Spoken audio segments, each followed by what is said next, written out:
네, 외교안보 국제부의 김윤수 기자가 나왔습니다. 자, 김 기자, 먼저 논란이 있을 수가 있기 때문에 월북이 확실한 건지 이것부터 봐야 될 것 같아요. 합동참모본부는 월북으로 단정을 했습니다. 이유가 뭘까요? 네, 군이 신원 미상자를 처음 포착한 건 어젯밤 9시 20분, 그러니까 비무장지대 DMZ에 있는 GP 인근 철책을 넘으면서입니다. 뒤늦게 확인을 해보니 DMZ 초입인 GOP 철책을 앞서 오후 6시 40분쯤 넘은 사실도 CCTV를 통해 확인됐습니다. 예. 철책은 대략 3m 높이로 알려져 있는데요. 길을 잃거나 방향착오로 그 높은 철책 두 곳을 넘어 북으로 갔다고 하기엔 네. 무리가 있는 부분이 있습니다. 거기다 이제 겨울이라서 해도 빨리 졌고 추운 날씨였을 것 같아요. 그래서 깜깜했을 텐데 월북할 수가 있었을까? 어떻습니까? 알아보니 어제 기온은 한 영하 5도에서 영하 6도로 최전방 지역치고는 춥지 않은 날이었습니다. 해당 지역은 1차 철책에서 MDL까지 최장 700m에 불과했습니다. 예. 다른 지역 DMZ가 남북 각각 2km씩 떨어져 있던 곳에 비하면 짧은 편이죠. 어제는 눈도 내리지 않았습니다. 예. 다만 곳에 따라 그동안 내렸다가 녹지 않은 눈이 20cm에서 50cm 정도 쌓여 있긴 했습니다. 첩첩산중의 겨울산을 넘고 예. 4시간 만에 월북한 것을 보면 이곳을 잘 알거나 목적의식이 뚜렷했던 것으로 전문가들은 분석하고 있습니다. 만약에 잘 아는 사람이라면은 저희가 민간인이라고 얘기를 했지 혹시 뭐 군인이라든지 탈북자 혹은 간첩일 수도 있지 않습니까?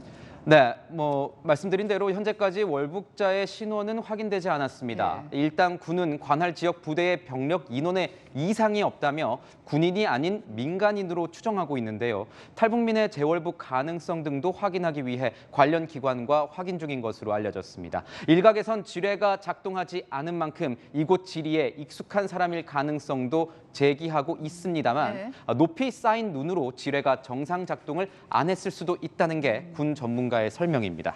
자, 저희가 전에 그 서해에서 피격당한 공무원 사건이 있었잖아요. 이 월북자는 현재 어떻게 됐을까, 살아 있을까 궁금해집니다.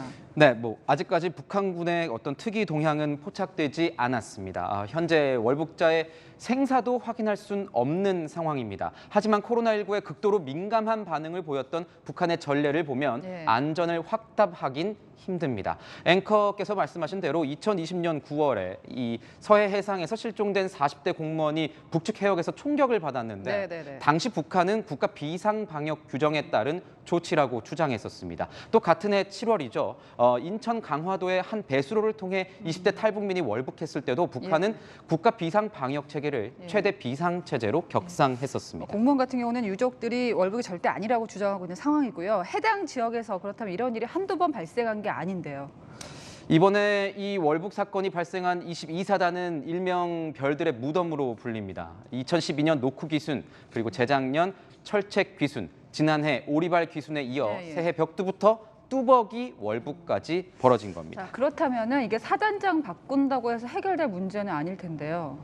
그렇습니다. 이 기강 회의도 문제겠지만 이 구조적인 문제가 거론이 되고 있습니다. 22사단은 경계 책임 구역이 육상과 해안을 합쳐서 총 97km 이상, 그러니까 100km에 달합니다. 길군요. 그렇죠. 다른 군부대가 25km에서 40km 수준인 것과 비교하면 몇 배가 되는 수준인 거죠. 대신 경계 과학화를 최우선으로 추진해온 곳인데 이 첨단 장비를 동원해도 경계 구멍은 메울 수 없었습니다. 네, 아직 확인 안 된 부분들이 많은데 더 자세한 소식 들어오는 대로 전해드리겠습니다. 김윤수 기자였습니다.